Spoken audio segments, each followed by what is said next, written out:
সালাতে দোয়া কবুল হয়। সালাতে দোয়া কবুলের তিন জায়গা। একটা হচ্ছে তাকবীরে তাহরিমার পরে আমরা সানা পড়ি না, আমরা তো একটা পড়ি।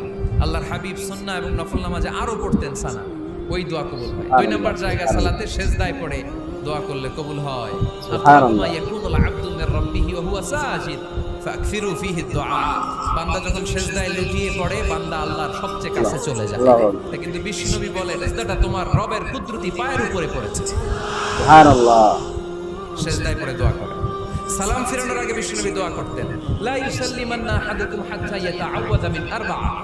আল্লাহর হাবিব বললেন, চার জিনিস থেকে পানাহ না আছে আমার কোন উম্মত যেন সালাম না ফিরায়। তারা দোয়া করে, আল্লাহুম্মা ইন্নী আউযু বিকা মিন আযাবিল কবর, আউযু বিকা মিন আযাবি জাহান্নাম, আউযু বিকা মিন ফিতনাতিল মাহইয়া ওয়াল মামাত, আউযু বিকা মিন ফিতনাতিল মাসিহিদ দাজ্জাল।